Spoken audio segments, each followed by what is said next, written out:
Assalamualaikum warahmatullahi wabarakatuh.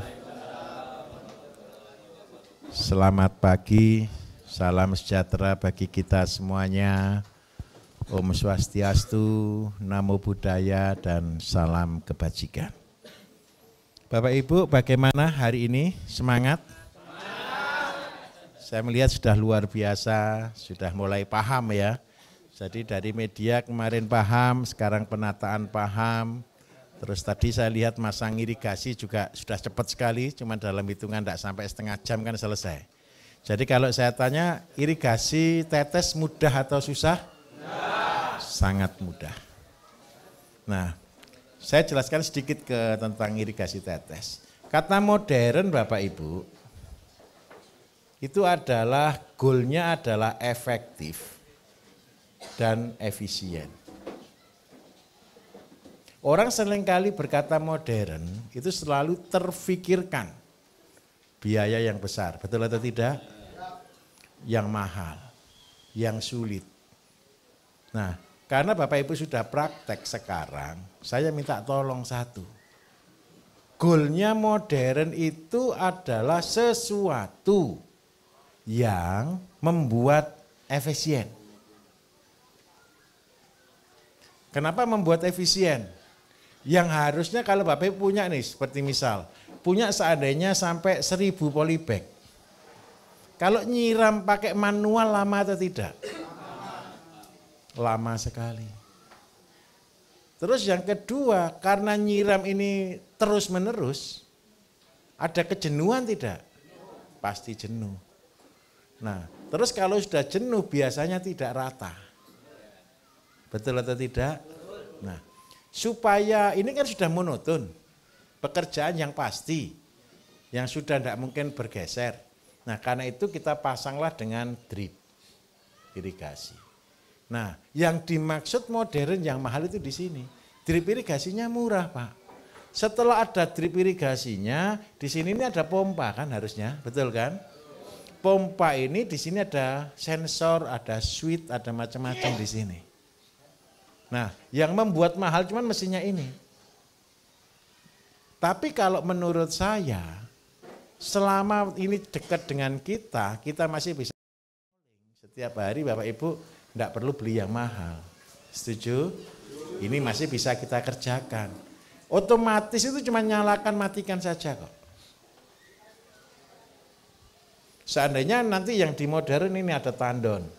Kalau sensornya lengkap nih, sensor pH, sensor kesuburan, sensor hama dan sebagainya seandainya dilengkapi, berarti di sini ada banyak pompa yang masuk ke dalam tandon. Pompanya insek, pompanya fungi, pompanya pembenah tanah untuk meningkatkan pH lagi. Cuman semua ada sensornya aja.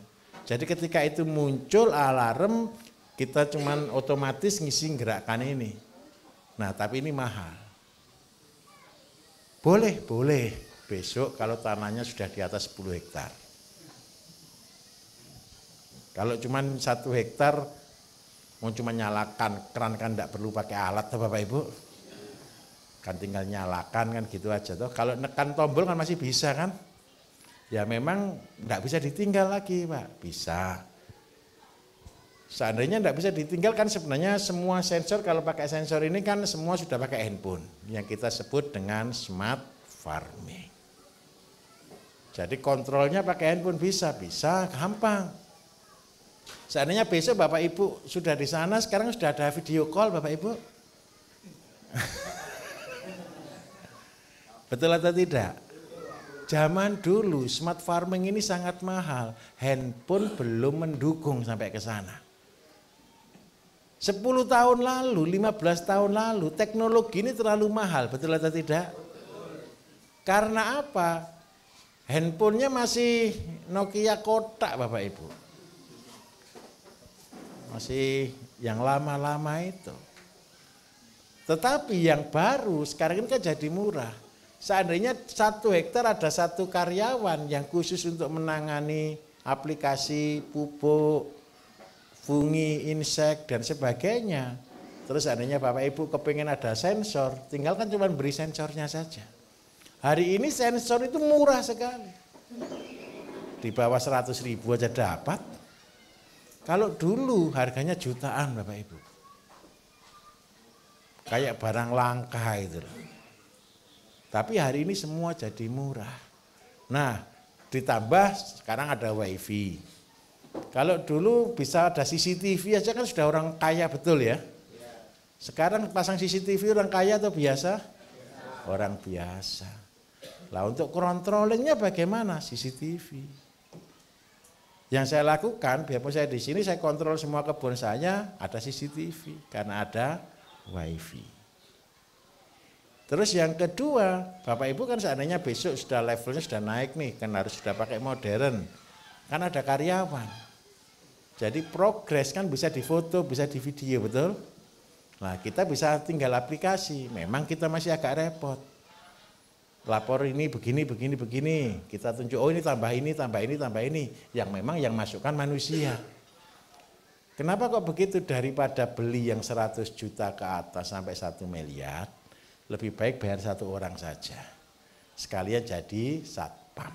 Oke? Jadi kita itulah yang saya sebut dengan modern dengan kearifan lokal.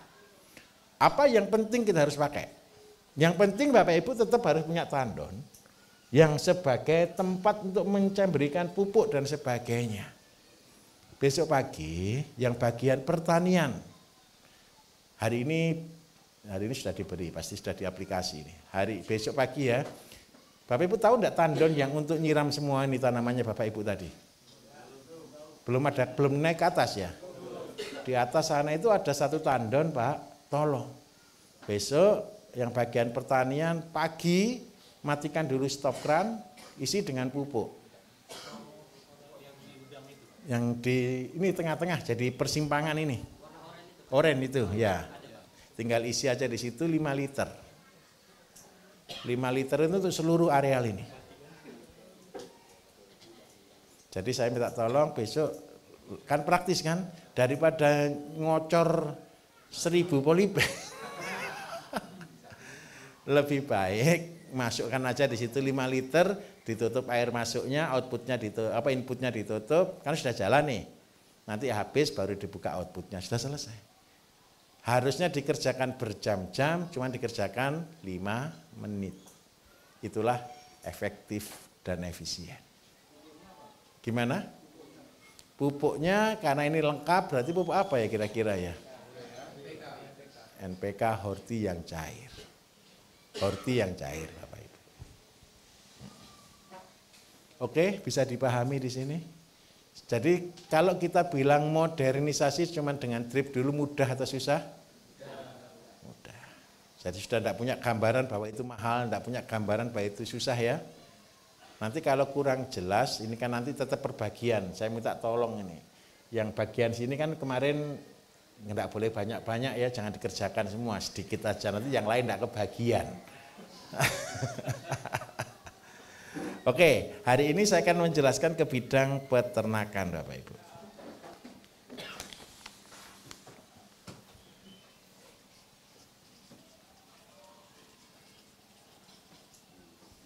Peternakan Bapak Ibu, ada beberapa hal yang wajib di dalam peternakan. Nomor 1 adalah pakan. Nomor 2 adalah bibit ini.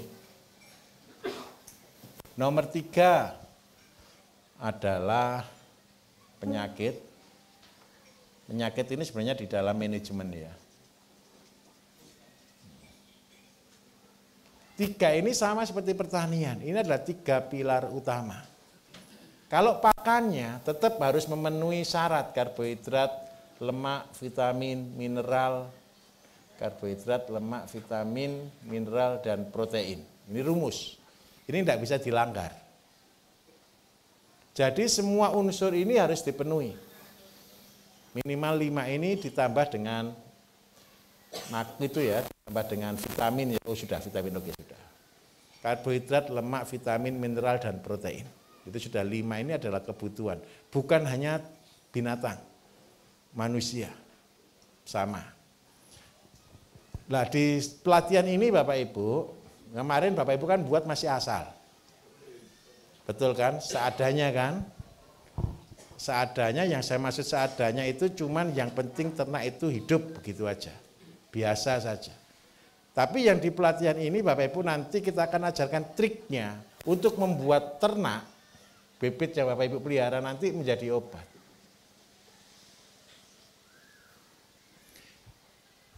Yang menjadi obat. Selama ini Bapak Ibu berpikir makan ayam itu makan ayam atau makan obat? Ayam. Oh, ya.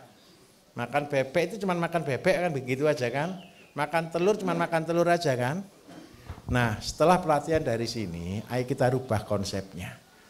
Bibit yang Bapak Ibu pelihara, bibit ternak yang Bapak Ibu pelihara, dibesarkan, itu akan berubah menjadi obat. Obat apa?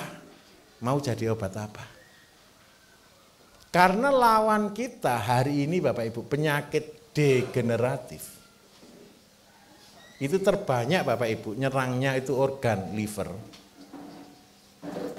ginjal, jantung, pankreas, paru, lambung.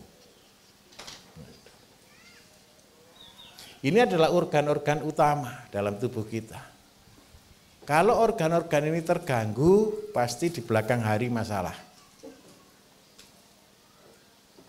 Sorry, jantung. Jantung sudah ya? Oh sudah, oke. Lupa tadi jantungnya sudah, oke. Ini adalah organ utama tuh 2, 3, 4, 5, 6, oke. Nah, sekarang bagaimana caranya kita membuat ternak kita menjadi obat? Ibu-ibu pernah masak ayam? Atau bapak-bapak pernah goreng ikan? Goreng ikan dikasih bumbu tidak? Kenapa kok dikasih bumbu? Supaya enak. Seandainya ayam itu dibumbuinya waktu mati atau hidup sih kira-kira? Setelah dipotong kan? Berarti bumbunya di mana? Supaya bumbu itu ada di dalam, bagaimana caranya? Harus diberikan setiap. Sudah, itu konsepnya. Jadi, kalau saya mau buat ternak supaya dia jadi obat, berarti ternak kita makannya apa? Waktu masih hidup atau masih mati? Hidup. Nah, kenapa Bapak Ibu kita ajari buat herbal? Kalau buat herbal, kemarin tim buat herbal ada ampasnya tidak? Diapakan ampasnya? Mulai besok, yang tim hari ini, besok ampasnya herbal itu dicampur, dijadikan pakan.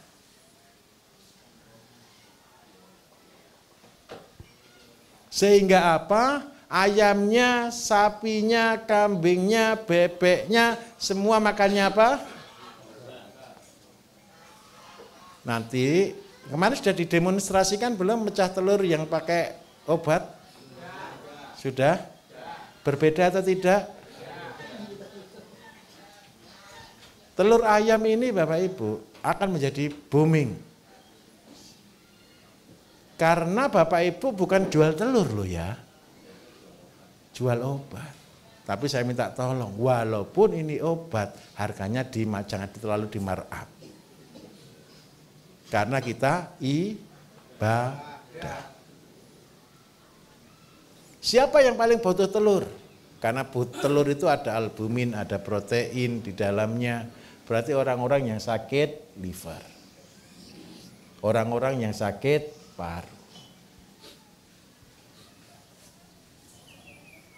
Seandainya nih Pak, saya ada orang sakit jantung. Jangan dikasih ayam. Jangan dikasih bebek, tambah cepat selamat jalan. Betul enggak? Makanannya berarti pakai puyuh. Puyuh, baca baik-baik. Sekarang gini ya, semua literatur itu sudah ada di internet semua Bapak Ibu. Tidak ada kebohongan sekarang. Kalau zaman dulu orang gampang dibohongi, betul tidak? Karena apa? Zaman dulu mau mencari ilmu itu, ini perbedaan zaman dulu dengan zaman sekarang. Kalau zaman dulu cari ilmu perlu beli buku tidak? Cari bukunya aja susah atau tidak? Hari ini Tinggal ketik saja, muncul tidak? Semua sedunia muncul. Tapi saya pesan, kalau boleh, kalau yang dibaca itu jurnal. Jangan katanya orang ya. Kalau katanya orang kan terserah yang ngomong. Tapi kalau jurnal kan didasarkan dengan penelitian. Ya sekarang ini canggih ke Bapak Ibu, biarpun jurnalnya bahasa Inggris, tinggal diketik sudah jadi bahasa Indonesia kok. Betul atau tidak? Nah, inilah dunia kita yang baru.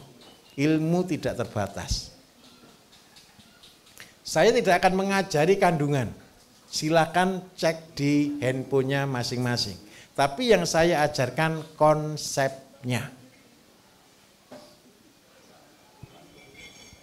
Terus yang kedua, Pak, saya ini sering sekali sakit nih, kayak di pankreas, kemudian di lambung, sehingga pencernaan badan saya kurang sehat. Nah, kita harus perlu makanan-makanan yang sehat. Ya, lambung, seperti misal nanti kalau Bapak membuat rebusan, daun sukun, kunir putih, temulawak, gula aren yang untuk lambung, ampasnya jangan dibuang, digiling, dihancurkan untuk pakan. Ada masalah juga nanti. Percayalah Bapak Ibu, besok ternaknya itu tidak mau makan. Karena kok saya diperkosa ini, hidup saya kok disuruh makan jamu saja. Karena itu ke depan pun, minta maaf, ini agak gak berperi kehewanan. Saya harus katakan jujur. Ternak itu akan kita paksa untuk makan. Sampai dia akhirnya terbiasa makan. Saya minta maaf, orang Indonesia ini semua ya, makannya setiap hari apa? Nasi. Pernah enggak setiap hari enggak makan nasi, cuma makan roti? Tetap cari nasi enggak? Kalau orang bule, enggak usah makan nasi, cuma makan roti 2 potong, 3 potong. Dia bisa kenyang enggak? Orang Indonesia makan 1 plastik, kenyang atau tidak? Sebentar, ini sepele, ini sepele. Ini ada orang timur ya, ada orang timur, ada orang Ambon atau orang mana timur? Timur ya, makan papeda tidak? Oh jagung, oke jagung ya. Kalau jagung masih sama lah dengan nasi gitu ya. Tapi papeda, pernah tahu papeda? Lem itu ya. Kanji. Kanji itu Bapak Ibu 1 panci, itu paling cuma 5 sendok, 6 sendok. Betul kan? Jadinya papeda. Tapi bagi orang sana, makan 1 piring itu kan cuma makan 1 sendok. Paham maksud saya? 1 sendok tepung dicampur dengan air 1 piring kan jadinya papeda. Dia bisa kenyang enggak? Bisa. Coba orang Jawa suruh makan papeda.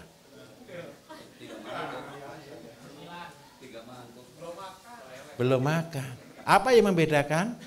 Kebiasaan. Ternak juga punya kebiasaan tidak? Karena itu kita akan merubah pola dari kecil. Ini bahkan yang sudah kita riset beberapa tahun yang lalu Bapak Ibu, bebek, ayam, itu makannya tembak. Jadi satu-satu pakai pen, ces, semua terkontrol, beratnya terkontrol. Jadi di tempat makan tidak ada lagi.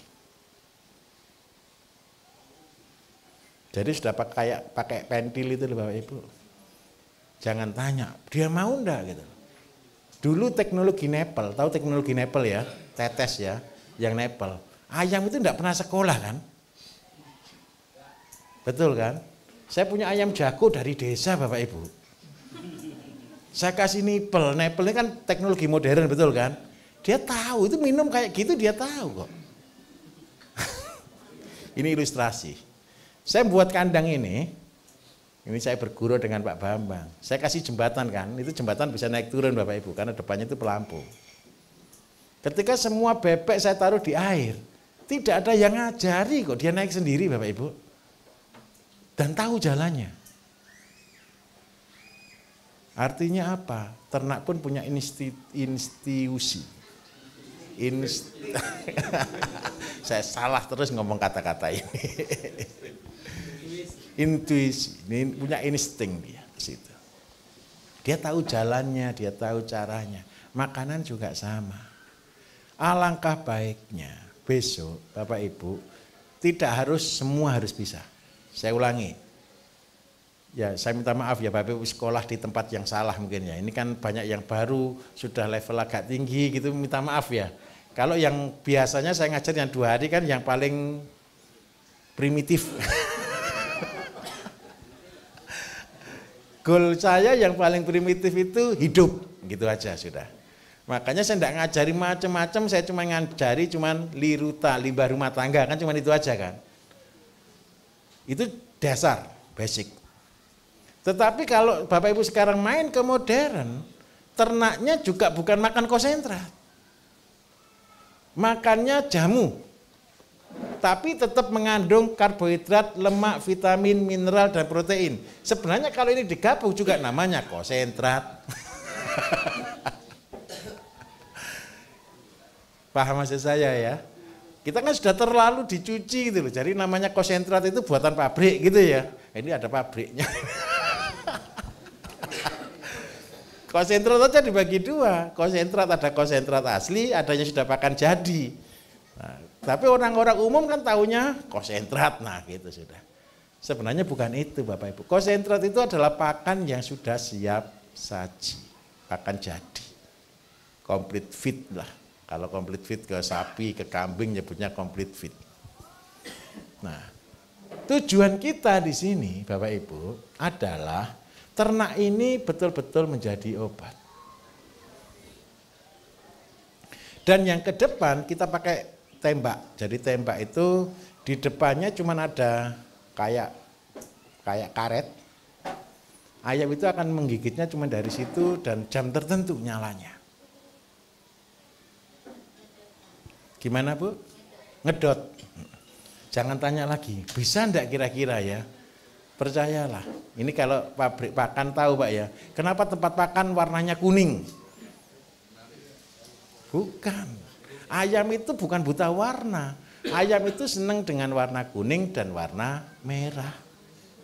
Karena begitu ada temennya berluka, ada luka kena darah, merah, dipikir itu minuman. Malah dikejar terus enggak kira-kira? Itu ayam. Karena itu hasil riset Bapak Ibu. Kenapa semua tempat makan kok enggak ada yang warna hijau gitu loh. Itu hasil riset semua. Tempat minum kok selalu kuning gitu. Selalu merah gitu. Kenapa kok begitu? Itu hasil riset. Merah itu dipikir dia minum, sudah.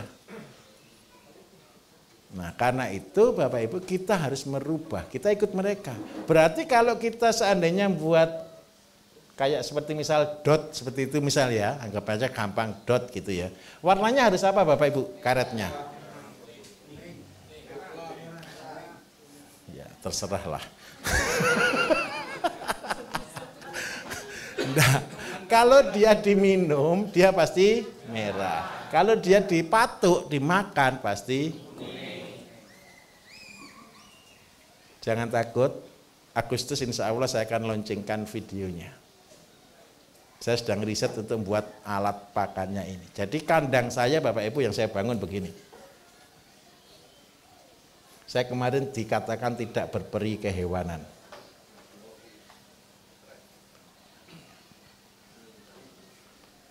Delapan tingkat. Jadi tingginya 4 meter. Ini di bawahnya sudah modern ya, jadi tempat kotoran sudah, sekarang kan sudah muter semua ya. Model kandang semi close house 1 meter persegi, bukan 1 meter, 1 meter kali 2 meter. Ini kandangnya 1 kali 2-an, panjangnya berapa itu? 12 meter. Ini satu kandang ini isinya 20 ekor. Jadi 1 meter, bukan ekor. Satu kandang isinya 40 ekor. 1 kali 2 soalnya. 1 meter persegi 20 ekor. Kira-kira ayamnya bisa gerak enggak? Tidak bisa. Kalau untuk pembesaran full liter. Liter dari kotoran sapi, kotoran kambing ditambah sekam. Jadi 1 kali 2 isinya 40, kalau tingkat 4 berarti isi berapa Bapak Ibu? 160. Dengan konsep ini gambar saya, kandang saya itu begini modelnya. Ini 12 meter Bapak Ibu. Ini jalannya ini 1,2 sama kayunya, ini kan kayu kan tidak mungkin di dalam, kayu kan di luar gini ya. Jadi motong tempat 1,2, ini jalannya 3 meter, ini 1,2. Ini 1,2 juga, ini 3 meter, 1,2. Nah, 1, 2, 3, 4. 4 kali 12 sama dengan 48. Satu kandangnya isi 160 kali 2, 320. Berarti ketemu berapa ribu Bapak Ibu? Tolong dibantu ngitung, biasa tidak disalahkan, salahnya ngitungnya salah terus gitu ya. 48 dikalikan 320 berapa? 15.300. 360 ya, sudah biar benar gini, biar tidak dikatakan salah nanti. Nah, induk itu di sini bawah. Jadi ini 3 meter, 3 meter ini induk semua. Yang anak pembesaran itu di sini semua. Kita planning Bapak Ibu indukan, kita buat ayam chopper dengan indukan total nanti sekitar 500 dengan target produksi per bulan 5.000 ekor. Luas kandangnya hanya 12 kali 12. Besar atau kecil? 12 kali 12. Siap-siap ke modern. Kalau saya begini, hari ini kita dikatakan pertanian organik itu adalah primitif atau tradisional, betul? Lah, mumpung ada nama fasenya 4.0, fase di fase kuantum. Sekarang kita waktunya melompat. Ayo kita salib yang kimia. Ayo kita salib yang konvensional dengan cara organik. Apa kelebihan kita dengan konsep ini? Yang pertama, saya nanti pesankan, seandainya saya minta tolong ya, saya ini kan kekurangan karyawan Bapak Ibu. Saya minta tolong Bapak Ibu supaya bisa makan dagingnya dibantu motong ayam, boleh enggak kira-kira? Nanti relawan gitu ya. Boleh Pak Bambang ya? Oke, enggak apa-apa ya. Kambing juga janganlah, kasihan. Kalau dibantu motong ayam, supaya begini, kemarin saya usul ke dapur, ayamnya motong sendiri, enggak ada yang kerja. Gitu ya, siap bantu ya. Ini kan ada 60, berarti motong 15 ekor kan cukup kan 1 jadi 4 kan gitu kan. Ini beratnya ada yang 3 bulan, ini sekitar 1 kiloan lah, umur 3 bulan ini. Nanti Bapak Ibu biar tahu, ketika apa? Ketika kita masak, ayam tanpa bumbu pun oke. Belum pernah kan Bapak Ibu masak ayam tanpa bumbu? Halo. Ada yang pernah yang di Telomoyo, sudah Pak ya? Kemarin makan ayam tanpa bumbu kan? Sudah. Ayam umur 2 bulan tidak sampai Bapak Ibu dipotong. Jadi 1 orang makan 1 ekor. Kayak merpati gitu. Tapi goal kita di sini Bapak Ibu biar tahu. Supaya apa? Kita punya potensi mengembangkan pertanian, peternakan dengan kata modern yang goalnya adalah efektif dan efisien dengan biaya semurah mungkin, tapi hasil semaksimal mungkin. Kenapa saya katakan seperti itu? Dengan induk 500 Bapak Ibu, ini induknya makannya adalah dari telur sisa yang tidak ditetaskan. Karena ini turunan jobber, telurnya rata-rata 1 bulan itu sekitar 15. Berarti setiap bulan telurnya 7.500. Yang kita tetaskan maksimal itu di 6.000 ekor per bulan. Nah, kalau kita bisa produksi 5.000 per bulan, ini saya tunjukkan. Kalau harga 30.000 saja, ketemu berapa Bapak Ibu? 5.000 kali 30.000. Dipotong pakan separuh. Makanya kan tetap walaupun jagung tanam sendiri, nanti buat divisi. Divisi jagung, divisi sayur, divisi tanaman pakan. Tanaman pakan itu singkong, jagung, daunnya itu divisi tanaman pakan. Nah ini nanti kalau sudah punya gaji 75 juta sudah bisa enggak jadi miliarder? Jadi kalau ditanya orang, Pak kandangnya mana? Ini cuma 12 kali 12. Penghasilan berapa per bulan Pak? Ya minimal 50 juta lah.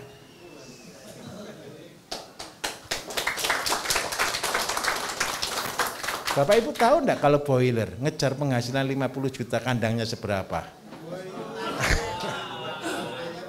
Untung per ekor 1.000, 2.000 itu pun belum tentu. Buat kandangnya enggak cukup 200-300 juta. Tenang Bapak Ibu, saya ini orang pelit. Kandang saya ini, semua ini dari bahan bekas Bapak Ibu, kerangkanya. Jadi kandang lengkap dengan ini saya borongkan semuanya kemarin itu total di angka 100 juta. Untuk kapasitas 5.000 per bulan. Kita ngitungnya bukan 5.000 populasi kandang per bulan. Tapi kalau sudah cara seperti ini, tulisannya besar sekali di sini Bapak Ibu. Penyakit dilarang masuknya besar. Ya satu kandang aja Pak, cuma satu kandang aja kecil. 12 kali 12 itu tidak besar Pak, seperti rumah inilah. Tapi saya minta tolong, jangan tergesa-gesa ya. Mulai dari step by step. Terus buktikan. Jadi mulai 10 ekor dari limbah rumah tangga. Setelah punya anak, tanam jagung, wajib. Jangan tidak tanam jagung. Jagungnya anggap aja beli. Kalau ada kelebihan masukkan di kas, supaya bisa nyewa tanah lagi. Tujuannya apa? Pakan ini betul-betul zero cost. Walaupun kita sudah anggarnya berapa persen? 50%. Nah, ketika dilakukan setahap demi setahap Bapak Ibu, untuk membuat populasi sekian, hanya waktu 1 tahun sampai 2 tahun maksimal. Tapi harus kuat ya basicnya ya, buat pakan. Nah, ketika dari awal, mumpung dari awal belajar yang benar. Belajar yang benar, Pak, saya langsung deh, ayam saya setiap masak Bapak Ibu. Ibu-ibu masak kan pakai bumbu enggak? Ini padang ini, Ibu padang ini. Bumbunya banyak atau sedikit? Banyak. Setelah ada bumbu banyak itu dibuang atau enggak, Bu? Dibuang. Besok ayamnya semua kasih bumbu. Supaya ikannya tanpa diolah rasanya rendang. Rendang hidup. Jangan, bahaya.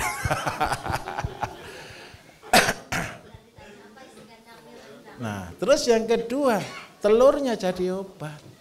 Ketika Bapak Ibu sudah produksi telur konsep seperti ini, semua orang akan cari. Ayam, kambing, ikan, semua adalah obat. Kalau orang yang sudah sakit nih, liver yang parah lagi Pak, apalagi obatnya? Ikan. Kalau seandainya saya tidak mau pelihara puyuh Pak, untuk jantung, lemak apa yang terbagus? Ikan. Jadi ketika Bapak Ibu nanti jualan barang, itu bukan jualan cuman ayam, tapi obat. Kenapa kok begitu? Banyak orang ngeluh kan Bapak Ibu. Oh percuma bertani. Setelah tanam harganya pasti karena dia tidak punya pasar. Saya minta tolong, pasar tidak perlu besar, tapi pasar harus permanen. Orang yang sakit itu Bapak Ibu tetap atau tidak? Kalau orang sudah kena jantungnya, livernya, pankreasnya itu diabetes, jantung sakit jantung, ginjal gagal ginjal, liver kena taruhlah kena hepatitis seperti itu, asam lambung, sakit paru-paru. Ini tidak selesai setahun ngobati Bapak Ibu.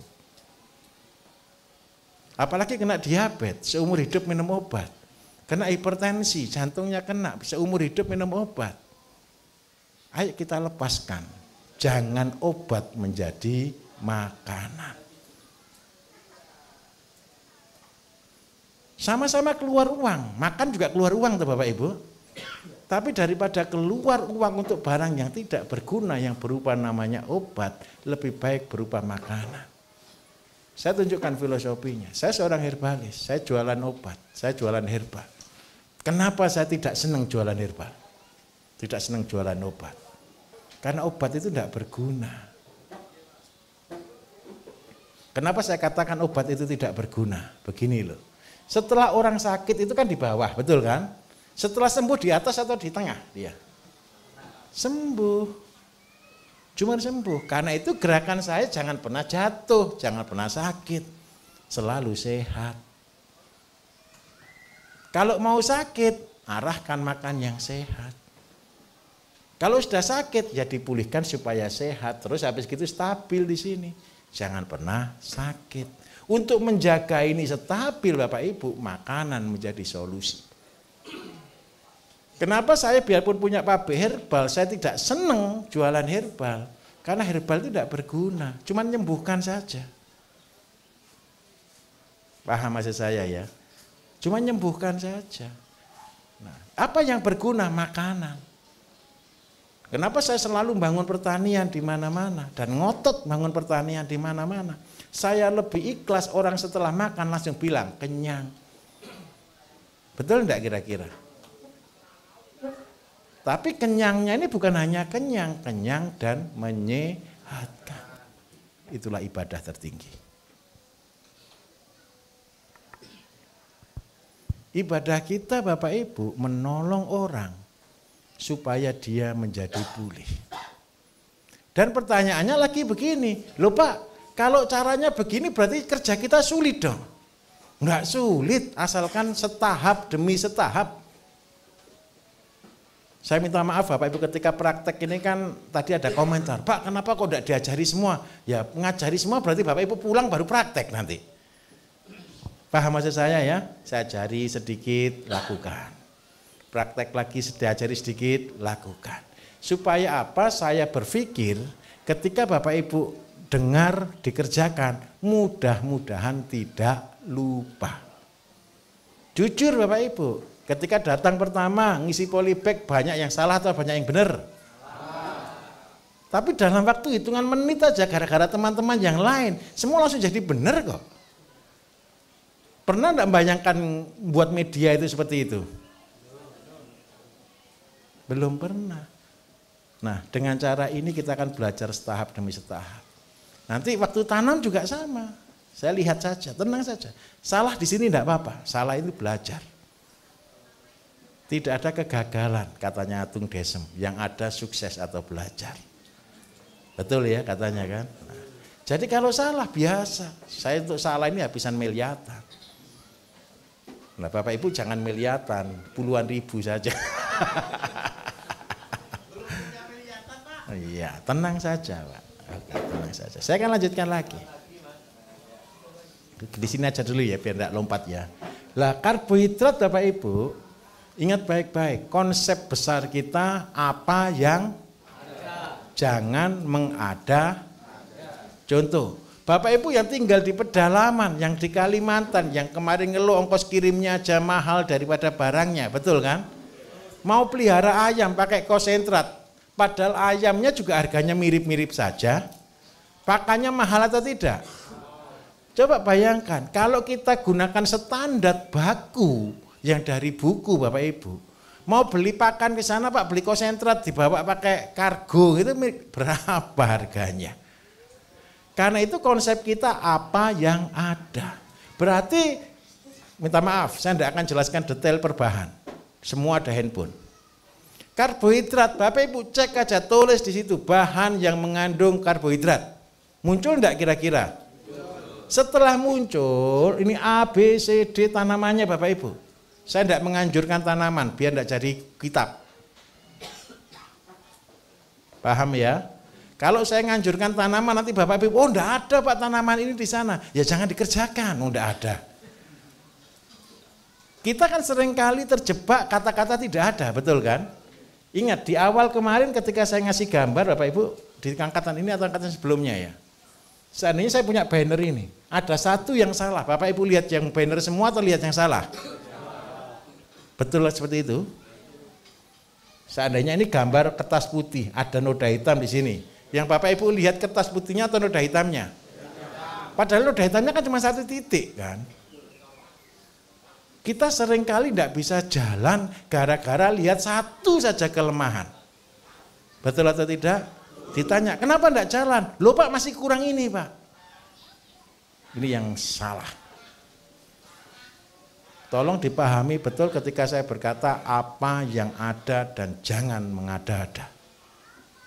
Bapak Ibu search di internet, bahan karbohidrat 1, 2, 3, 4, 5. Dipilih lagi tanaman apa yang bisa kita budidaya di sana. Seandainya saya biasa senang pakai jagung, pakai singkong. Enggak bisa jagung, enggak bisa singkong, cari yang lain. Seandainya di Papua sana, enggak ada jagung, enggak ada singkong, adanya sagu, ya pakai sagu. Jadi enggak ada alasan tidak bisa. Terus seandainya Pak ini kalau umbi-umbian kita sulit. Ya adanya talas Pak, gimana? Talas juga bisa enggak kira-kira? Bisa, kalau tanahnya rawa Pak, mau tanam jagung gimana? Kalau tanahnya rawa mau tanam singkong gimana? Bisanya cuma tumbuh talas, ya talas. Bisa dipahami? Terus ya begitu butuh protein, butuh karbohidrat, butuh vitamin. Enggak bisa semuanya, tanahnya rawa semua Pak, enggak bisa dicangkul. Ya tanam masalah. Saya mau katakan jujur ya, jangan sakit hati Bapak Ibu. Saya katakan jujur sekali. Tahu asola enggak? Seandainya asola itu dijual dengan harga Rp1.000 mahal atau murah? Rp1.000 itu mahal atau murah? Coba search di internet berapa harga asola.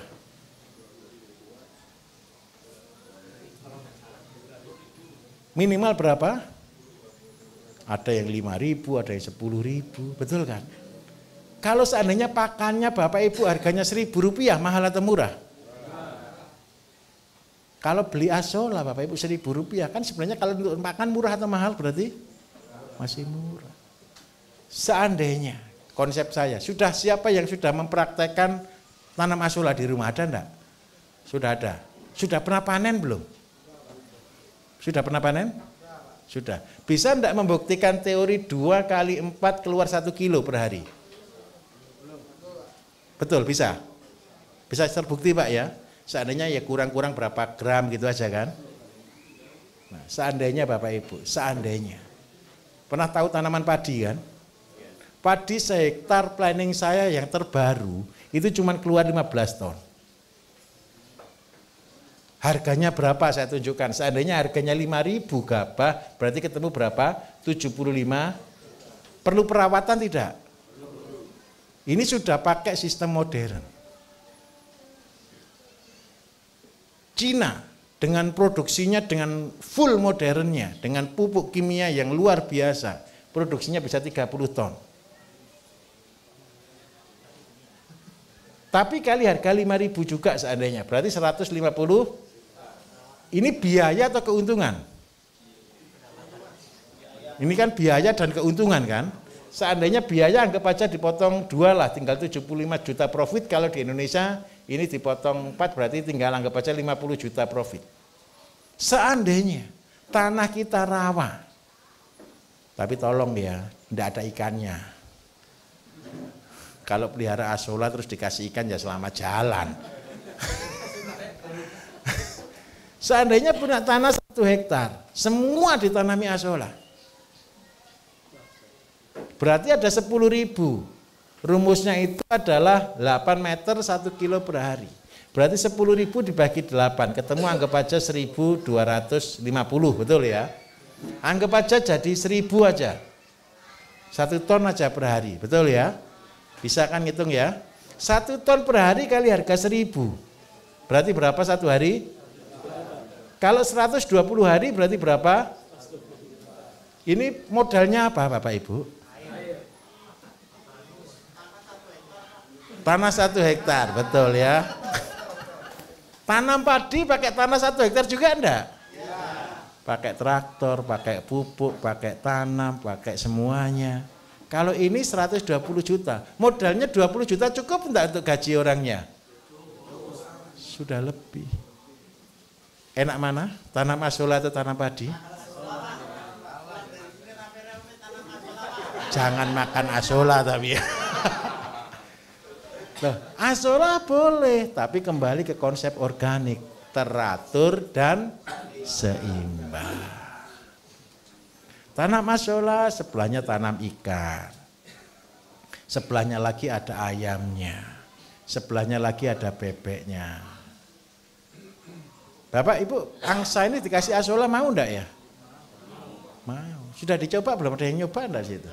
Nanti cobalah kalau jalan-jalan ke atas sambil sedikit taruh di airnya situ, dikejar enggak sama bebeknya? Saya minta maaf. Bahan-bahan yang ada ini Bapak Ibu, saya tidak jelaskan satu-satu. Habis waktu saya cuma menjelaskan hal yang tidak berguna ini. Kenapa saya katakan tidak berguna? Kalau saya jelaskan ada yang salah, malah Bapak Ibu bisa komplain ke saya. Paham maksud saya? Tapi kalau Bapak Ibu lihat di internet lebih benar, betul enggak? Terus yang kedua, seandainya saya jelaskan, saya pasti keluar bahan, betul atau tidak? Kalau saya keluar bahan, Bapak Ibu berpaduan dengan bahan saya enggak kira-kira? Pasti. Tetapi kalau Bapak Ibu saya kasih rambu-rambu, silahkan dipilih sendiri-sendiri bahan yang ada. Contoh, seandainya ini aja saya pakai tepung ikan. Kalau yang tinggal di pedalaman, mau cari tepung ikan di mana? Betul atau tidak? Nanti alasan jalan, kenapa enggak jalan peternakannya? Enggak punya tepung ikan, Pak. Sudah jauh-jauh ke sini nih. Paham maksud saya? Tolong di sini. Apa yang ada menjadi hukum? Setelah tahu bahan-bahannya, ngolahnya apa, Bapak Ibu di sini kan belajar cuma caranya ngolah.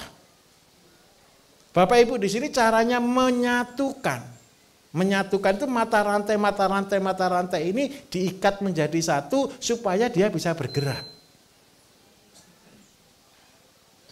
Kalau semua sudah ketemu jadi satu, sudah jalan. Gitu. Karena apa Bapak Ibu, saya tidak pernah membalas di YouTube ya. Ada orang komentar ketika saya membuat teori tentang ayam 3, ayam 10 menjadi 3 tahun jadi miliarder.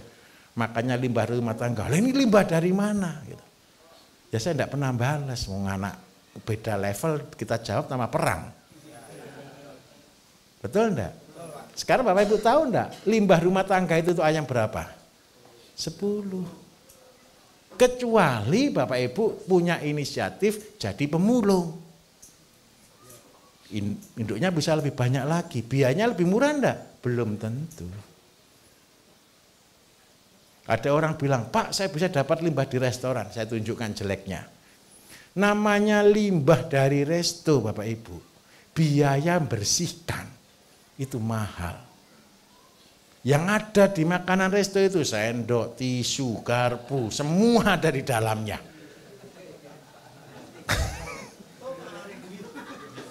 Kok paham? Ya jelas Pak, saya sudah jadi pemulung bertahun-tahun Pak.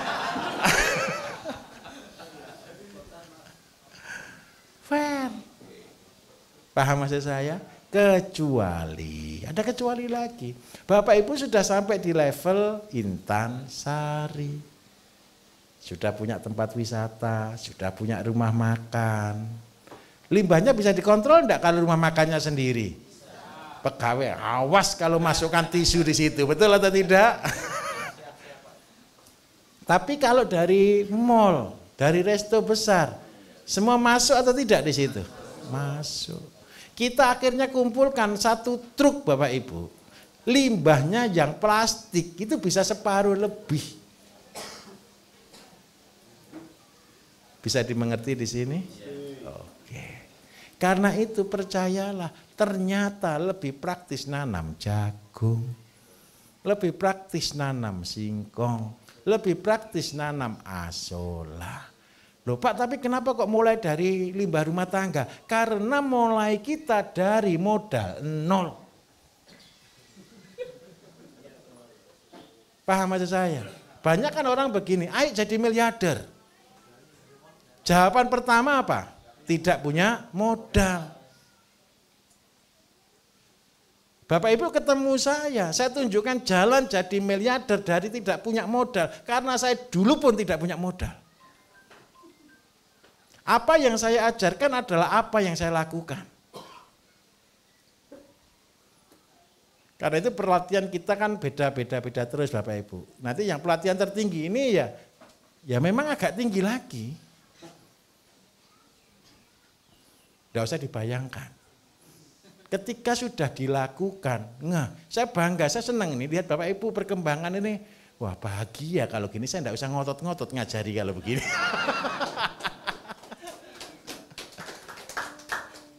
Betul Bapak Ibu, ini ada yang sudah 3 kali ya Pak ya. 3 kali, dari kelas 2 hari gitu, maka saya ini kasihan ini kepengen masuk yang 1 minggu tidak bisa, makanya biarpun kursi cadangan tidak apa-apa kan Pak ya. Akhirnya sudah masuk aja kasihan.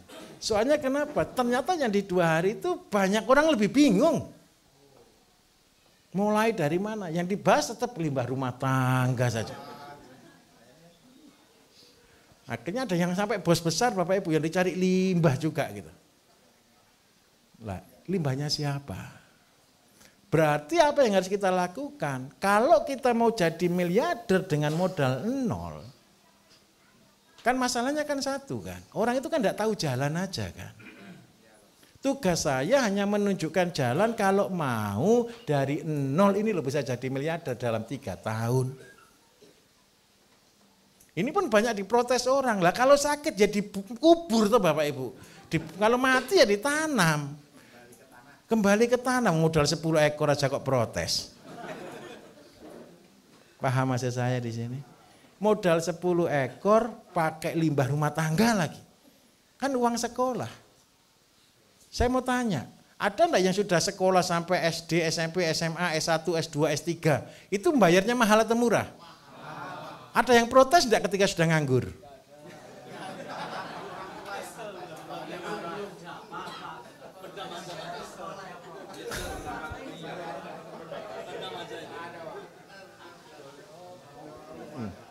Saya terus terang Bapak Ibu, saya sarjana ekonomi. Ijazah saya sebelum saya ambil. Jadi setelah saya wisuda itu cuma menyenangkan orang tua saja wisuda gitu. Ijazahnya belum diambil. Karena ijazahnya belum pernah saya gunakan untuk apa gitu. Saya pikir nanti dipakai ijazah juga untuk apa gitu. Karena memang dari kecil, saya dulu pernah putus asa Bapak Ibu. Ketika saya seringkali masalah di pertanian, peternakan, saya itu pernah ngelamar pekerjaan sekali dan ditolak. Gara-gara ijazahnya enggak ada. Saya kasih yang kopian, kan dikasih kopian dulu kan, kalau sudah itu dicek bener atau enggak penulisan itu loh Bapak Ibu. Saya kasihkan itu loh enggak percaya. Ya sudahlah, berarti saya enggak boleh bekerja. Jadi saya belum pernah bekerja ikut orang. Itu konsepnya. Saya pernah membantu Pak Fadil Muhammad di kementerian jadi staf ahli. Itu pun tidak ditanya ijazah Bapak Ibu. Saya langsung ditunjuk. Gimana Pak? Mustahil kalau jadi presiden nggak ada ijazahnya gitu. Oh.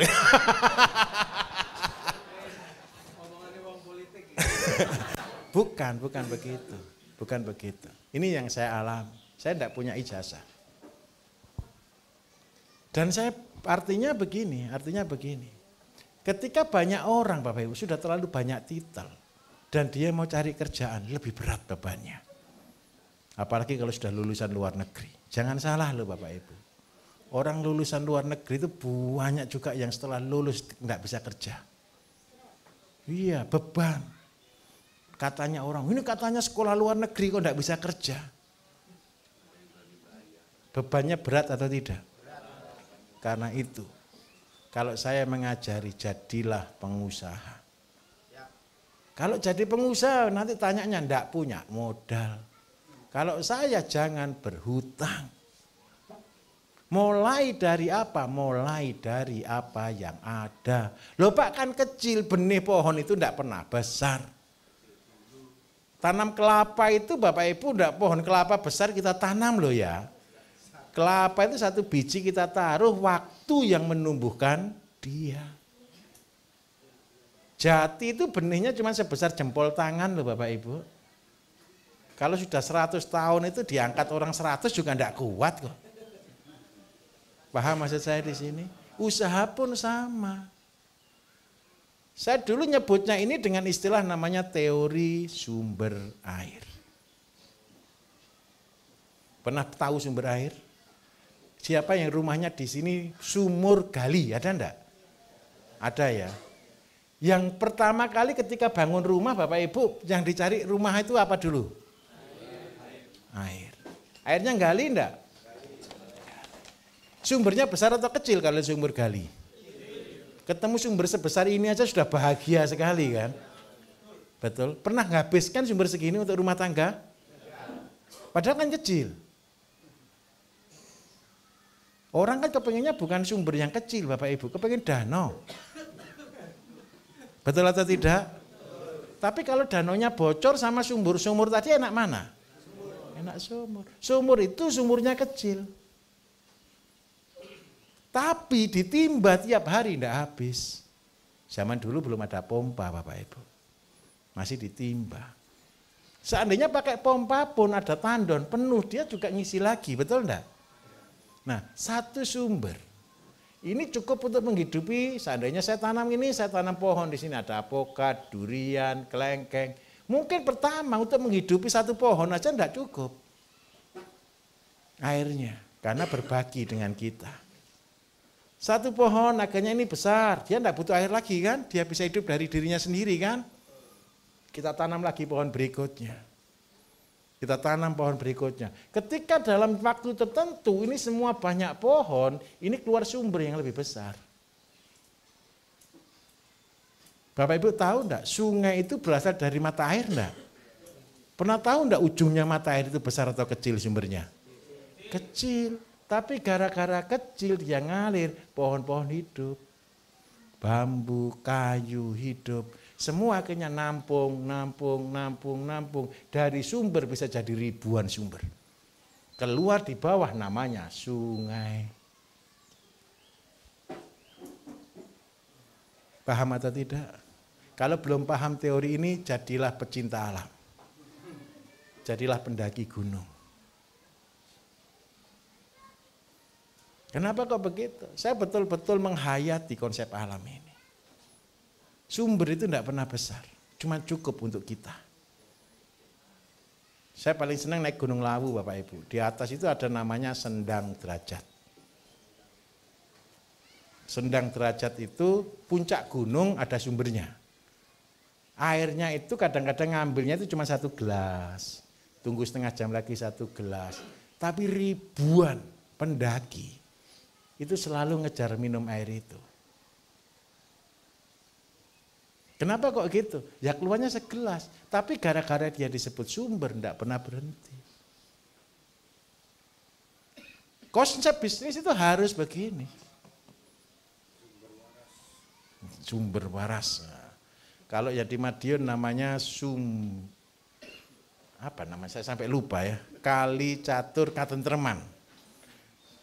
Jadi kali itu bukan lagi sumber Pak kalau di sana. Kali, sungai Pak ini. Kali Catur Katentreman. Jadi ada 4 sungai yang membuat orang tentram, bahagia. Ya di sana sudah besar semua, sayurnya besar, ternaknya besar, marketingnya besar. Kita goal di sana ekspor Bapak Ibu. Saya kepingin Indonesia yang dikatakan susah pangan. Saya kepingin ekspor pangan. Biar tidak bikin malu petani Indonesia. Cuman itu saja. Nah, saya kepingin semua juga bisa. Kenapa saya harus mulai dari modal nol? Ini kan selalu orang bilang impossible kan. Kerja sekarang kok tidak boleh modal. Karena saya dulu dari nol. Gara-gara saya terlalu sering bangkrut Bapak Ibu. Terlalu sering gagal Bapak Ibu. Akhirnya saya ketemu satu titik. Betapa berharganya uang. Bapak Ibu menghargai uang kan ketika setelah bangkrut kan? Seandainya dulu uang segini ini, waduh ini saya pakai ini gitu kan? Kan seandainya kalau sudah terlewat kan? Betul atau tidak? Nah, nanti mulai aja dari nol.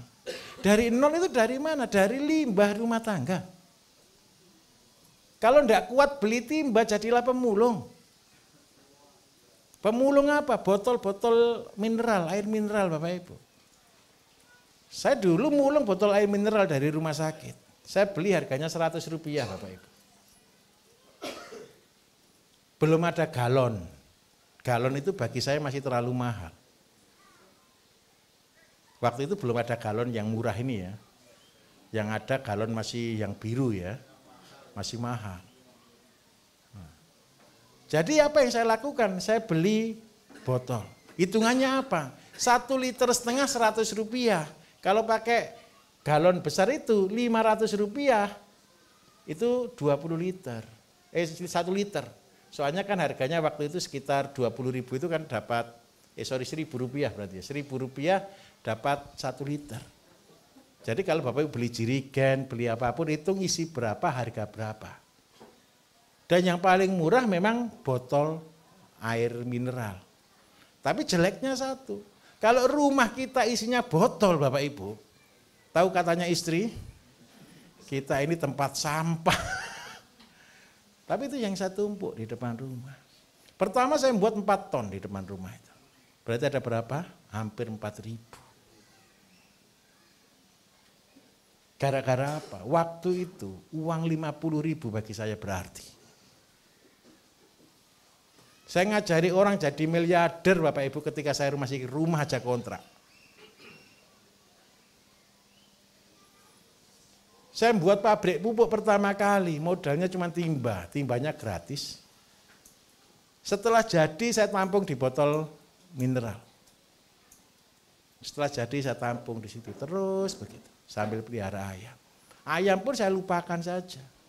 Saya baru ekspos teori ayam itu gara-gara setelah saya ngajar di Papua. Itu baru tahun 2000, ya tahun 2010 atau 2000 berapa lah itu.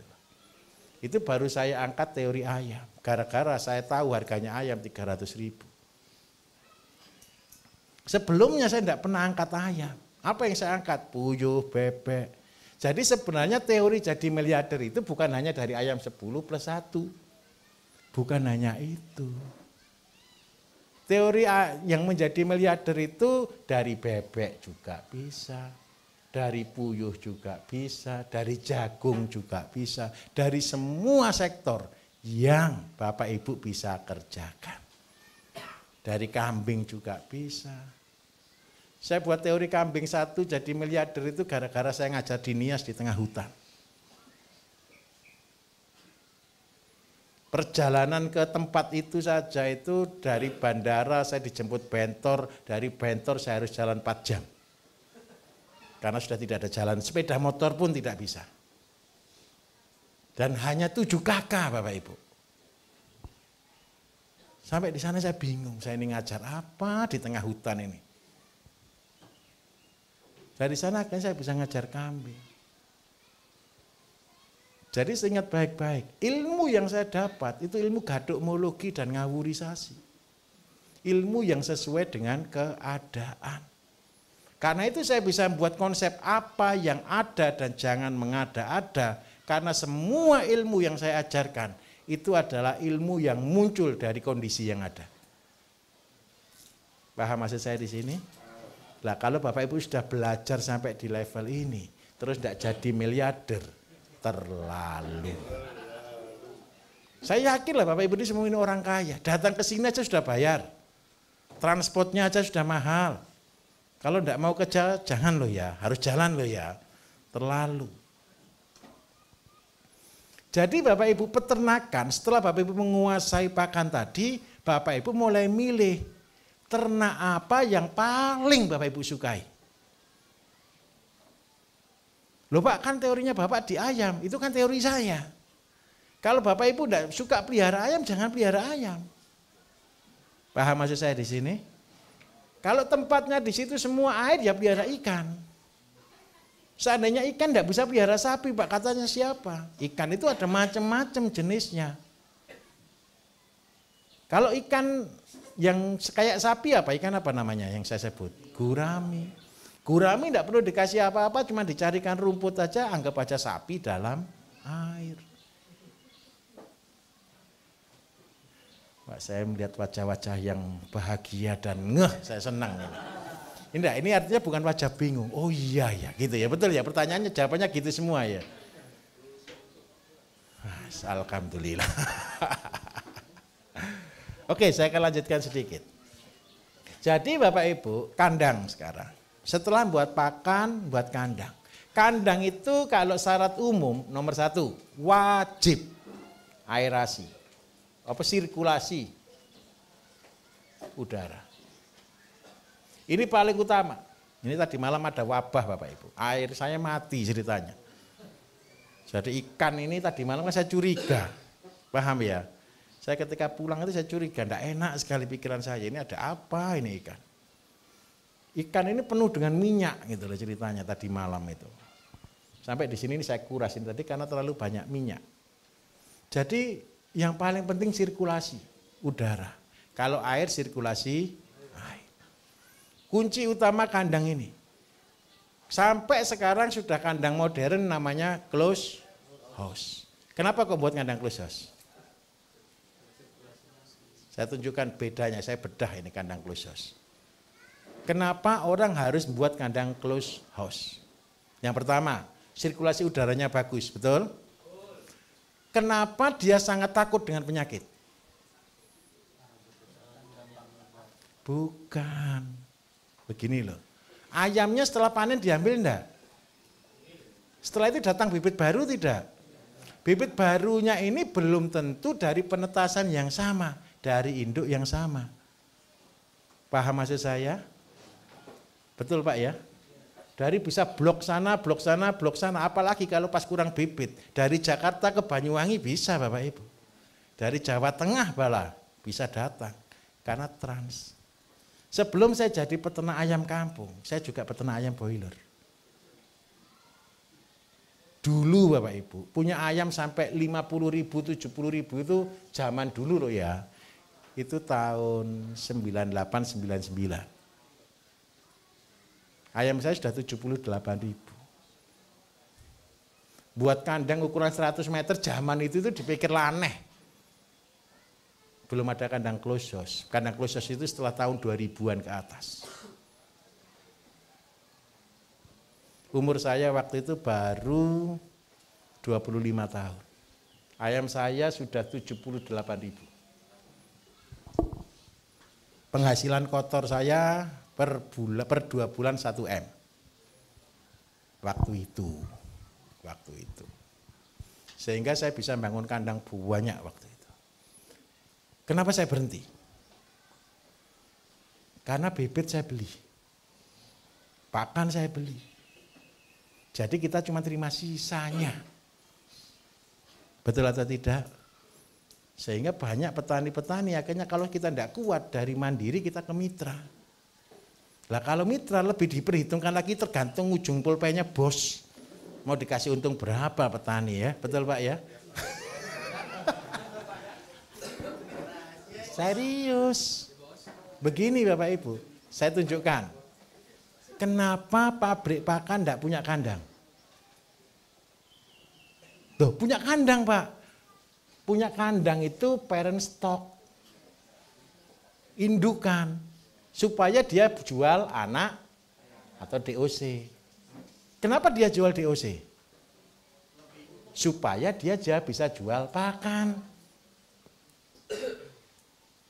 Tahu maksud saya? Karena itu yang diproduksi pabrik besar-besar itu cuma 2 ini. DOC dan pakan. Nah, petaninya suruh apa? Besarkan. Katanya besarkan supaya untung. Tapi harga siapa yang pegang? Mereka.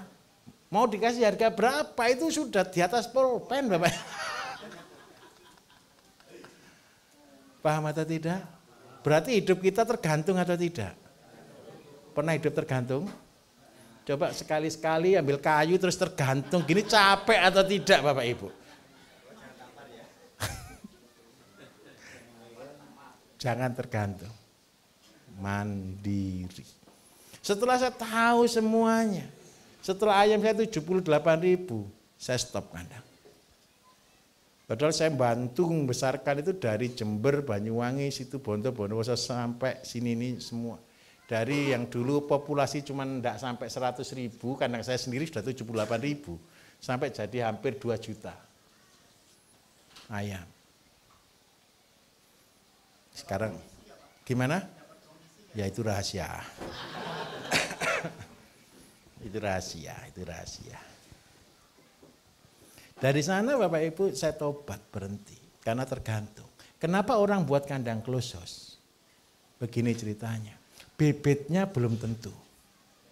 Padahal di induk sana sudah luar biasa sanitasi higienisnya.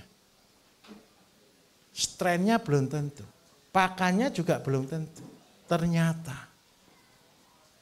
penyakit tidak pernah berhenti loh Bapak Ibu. Alasan yang disalahkan nomor 1 adalah cuaca. Oh ini senot, oh ini gini dan sebagainya. Padahal paling banyak bukan hanya cuaca. Lah resiko terlalu besar. Karena itu saya banting setir. Pada waktu itu minta maaf, harga ayam kampung sama ayam broiler hampir mirip loh.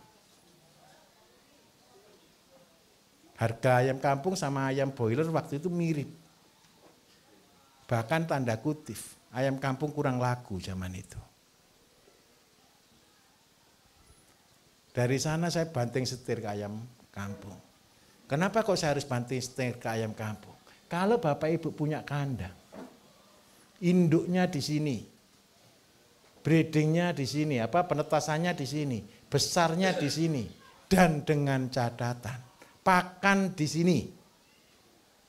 Ada yang dari luar enggak?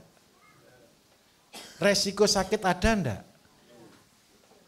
Enggak ada. Loh Pak, cuaca sama saja. Asalkan itu dari lokal, percayalah jauh lebih aman. Paham di sini? Oke. Karena itu udara harus lancar, terus yang kedua tertutup seperti ini. Kalau orang sekarang buat close house, yang dikejar satu, ayam semakin hari semakin cepat, semakin terkontrol suhu, pH, dan kelembapan. Resikonya apa? Listrik mati 2 jam, wassalam. Satu kandang itu bisa kayak dipanggang Bapak Ibu. Karena kekurangan oksigen. Walaupun tirai langsung otomatis, listrik mati tirai jatuh, dek. Yang hidup yang samping. Kenapa kok banyak yang mati? Ayam itu ngejar oksigen, yang mati yang di bawah. Karena semua ayam kepingin ke pinggir. Kenapa saya cerita? Karena sudah mengalami. Karena itu saya mikir betul kandang yang betul-betul efektif. Kandang yang betul-betul efisien. Prinsipnya dalam kandang itu kan satu, ayam tidak boleh banyak gerak. Ayam tidak boleh banyak gerak Bapak Ibu. Ayam itu cuma fokus makan, tidur, mimpi. Artinya kalau ayam itu bisa bahagia, dia itu cepat besar. Kalau tidurnya tidak bisa bermimpi, lah ayamnya kurang cepat besar. Yang membuat ayam bisa tidur nyenyak itu apa? Nyaman. Nyaman, sirkulasi. Karena itu saya minta tolong, kenapa banyak kandang? Supaya tidak stres, dikasih musik, betul enggak? Berharap ayamnya bisa disco. Bukan, ketika ada hujan datang dia enggak kaget. Apalagi kalau pas musim hari raya. Biasanya diam-diam mercon bernyalaan, ya banyak yang kaget naik kena gagal jantung. Tetapi kalau sudah biasa disetelkan musik, wah ini bahagia. Kalau Bapak Ibu ke Jawa Tengah ya, ini Jawa Tengah atau Jawa Timur sebagian. Kandang ayam semua itu suaranya saya. Radio saya yang diputer di sana, jadi ayam itu dengarkan cara saya ngobati pasien Bapak Ibu.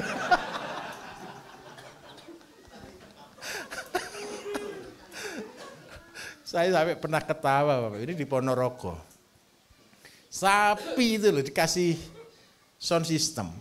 Yang diputer itu suara saya talk show Bapak Ibu. Ada di sini yang dari Jawa Timur atau Jawa Tengah ada? Ini dari Magetan ya. Pernah dengar suara saya di radio ya? Tapi enggak naruh radio di kandang juga kan? Cuman radio ditaruh di rumah gitu aja kan? Jadi saya ini temannya tidurnya ibu-ibu, bapak-bapak banyak sekali. Jadi kalau mereka tidur tuh ngeloni saya Bapak Ibu. Ngeloni radio. Ya betul begitu ya Mas ya? Itu saya. Jadi saya sampai kadang-kadang ya agak tersinggung juga. Oh ternyata saya disuruh ngeloni sapi. Menenangkan suara saya katanya.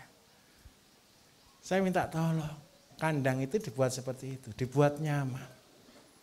Kenapa dikasih musik? Ketika ada bunyi-bunyi mendadak, dia enggak stres. Jadi ayam pun butuh hiburan. Nah, terus yang berikutnya lagi syarat kandang. Syarat kandang, kalau kita bukan close house, syarat kandang wajib Bapak Ibu. Tidak boleh menghadap ke utara selatan. Ada teori yang mengatakan, loh ayam itu harus terkena matahari. Kalau pagi kena matahari full, sore kena matahari full, gosong. Ini ada TS-nya pakan Bapak Ibu. Jadi ayam itu harus barat timur Bapak Ibu ya, kandang. Supaya apa? Sinar matahari dari sini, kan matahari kan juga bergeser, cuma dari sini. Supaya ayam itu masih bisa tenang. Ini teori dasarnya. Yang penting lagi tolong satu, jangan di tempat banjir. Iya, nanti sudah pelihara ayam terus kebanjiran ya wassalam juga itu. Nah, apa perbedaan kandang close house dengan kandang kita? Kandang close house itu sekarang kalau zaman dulu masih pakai liter juga, jadi 2-3 tingkat, sekarang sudah sampai ada yang 5 tingkat, 6 tingkat Pak ya. Sudah pakai liter juga, tapi yang sekarang sudah pakai baterai juga kelihatan yang baru ini. Nah, kelebihan kita apa? Untuk pembesaran 0 sampai 1 bulan, saya kandang itu pakai liter. Tapi yang 3 bulan, 2 sampai 3 bulan ada yang liter, ada yang semi panggung. Syaratnya apa? Bapak Ibu boleh pakai kandang panggung, tahu ya kandang panggung ya? Pakai selat ya. Syaratnya satu, pakan harus memenuhi standar. Jangan pernah buat kandang selat, pakannya tidak memenuhi standar. Standarnya di mana? Karbohidrat, protein, vitamin, dan mineral. Nanti Bapak Ibu harus belajar berhitung bagaimana protein standar. Kalau seandainya Pak, kalau saya tidak bisa buat pakan standar, jangan pernah buat kandang panggung. Harus pakai kandang liter. Kenapa kok harus kandang liter? Kandang liter itu Bapak Ibu, ayam akan membantu memenuhi keperluannya sendiri. Kalau untuk sekolah, 3 tahun ini masa untuk sekolah. Jadi induk 1000 itu masih sekolah Bapak Ibu. Itu masih sekolah. Bapak Ibu harus membuat konsep ketika makanan jatuh di sini, kotoran jatuh di sini, dia akan diurai oleh mikroba dan menghasilkan biasanya unsur makro dan mikro. Itu ada asam amino, ada vitamin di situ. Tapi syaratnya lagi satu, semprot dengan pembenah tanah ya. Supaya kondisinya selalu baik. Nah sekarang banyak kandang-kandang close house, supaya tidak ganti media, mulai disemprot dengan probiotik. Sekarang ada jeleknya lagi. Kadang-kadang ada juga kandang tidak ngerti teori alam Bapak Ibu. Disemprotlah dengan H2O2. Nah banyak juga nih kendalanya ke Bapak Ibu ketika membuat pupuk urea. Ada Pak, urea saya tidak berkembang, tidak bisa jadi panas. Berarti apa kalau tidak bisa jadi panas? Bakterinya mati. Lah kalau dikasih bakteri lagi tetap mati. Penyebabnya apa? Karena kandangnya sudah gunakan formalin dan H2SO4 biasanya. Jadi supaya irit di liter, irit di alas, mereka gunakan itu. Nah karena itu kenapa saya menuntut untuk Bapak Ibu punya ayam sendiri supaya tidak beli kotoran ayam. Paham di sini? Gampang atau tidak? Bukan berat di jalan Pak, pelan-pelan saja kita ngajarinya. Jam berapa sekarang Bapak Ibu? Oh alhamdulillah, saya minta maaf menyita Bapak Ibu waktu makan siang. Silakan makan siang dulu. Sampai ketemu praktek, nanti sore diskusi. Tolong segera daftar tanaman apa yang Bapak Ibu tanam. Kemarin baru satu kelompok, yang lain juga tolong masukkanlah. Biar kita segera menyarikan benihnya. Oke Bapak Ibu, terima kasih. Sambil makan silakan berdiskusi. Wassalamualaikum warahmatullahi wabarakatuh.